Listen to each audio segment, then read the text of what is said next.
खुलुमबाय गिबि गिबियावनो नोंथांमोननि निउस नायगिरि खौरां नायगिरि साफ्रोमबो रायजो राजानिसिम आंनि गोसो गोरबोनिफ्राय रंजालि बैसागु फोरबोनि गाहाम हामग्लायनाय आं बावहरनाय थाबाय। बे समाव आङो लाइमोनफोरनि सोमोन्दै फंनैसो बुंनो आखायाव लादों। दा आथिखालनि लाइमोनफोरा दिनै गाबोन बिमा बिफानि खोथा मानि जालांदों। दिनै गाबोन बिमा बिफाया साफ्रोमबो गथ'खौ मोजां जाजानो लुबैयो, सासे साक्सेसफुल सासे गावनि माबा जाजानो लुबैयो। नाथाय बिमा बिफानि जा खस्थ' खालामनानै हरनाय बिथांमोननो नांगौ बायदि सुफुंनो नाजानायावबो बिथांमोननि अननायखौ नेवसिगारनानै समाव गावनि गोसो बायदि रंजानाय बाजानाय खालामनायखौ जों नुनो मोनो। दा सासे बिमा बिफाया साफ्रोमबो गावनि फिसानि थाखाय गावनि नांगौखौ दोनथ'नानैब्लाबो फिसालाफोरनि नांगौ फिसाजोफोरनि नांगौखौ सुफुङो। नाथाय बे अननायनि माबाखौ गुमुरखौ साफ्रोमबो लाइमोना हयथ' बुजियाबो जानो हागौ। दा बेनिखायनो आं खावलायो साफ्रोमबो लाइमोनफोरखौ जाहाथे बिमा बिफानि जा हास्थायनाय बेखौ सुफुंनो नाजायो आरो बिमा बिफानि आन्दोआव जाहाथे गाज्रि दिन्थिनायनिफ्राय जानगाराव थानांगौ। दा रंजानाय फोरबो, दा रंजालि बैसागु फोरबोआव रंजानायनि फोरबो हिसाबै रंजानांगौ হয়। नाथाय गोदो जाबायदि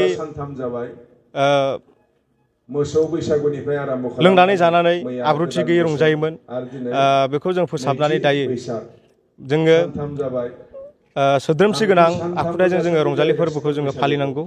आरो आं खावलायो साफ्रोमबो लाइमोनफ्रा जाहाथे धोरोमनि माखासे गियान थायो, धोरोमजों लोब्बा थानांगौ।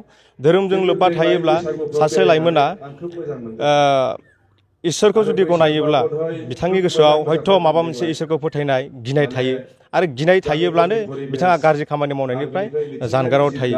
आरो धोरोमनि गियान थायोब्ला बिथाङा नोरोम जायो आखुआ आरो बिमा बिफा सिबिनाय समाज सिबिनाय माखासे गियानफोरखौ बिथाङा मोननो हायो। बेनिखायनो साफ्रोमबो लाइमोनफोरखौ जिखि धोरोमाव थाया मानो जाहाथे बिथांमोना धोरोमजों लोब्बा थायो, धोरोमनि गियान लायो, आं बेखौनो हास्थायो।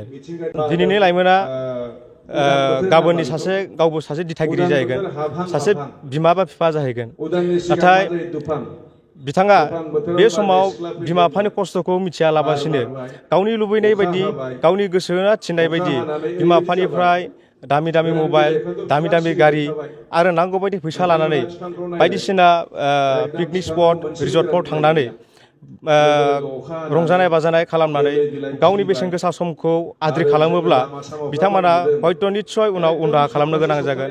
आरो थिग बेबायदिनो सानसे समाव बिथाङाबो सासे दिथागिरि जाहैब्ला अब्लासो मोनदांनो हागोन दि बिमा बिफानि खस्थ'आ माबायदि, बिमा बिफाया खस्थ' खालामनानै फिसाखौ माबायदि जाजानो लुबैयो बेखौ उनदाहा खालामनो गोनां जागोन।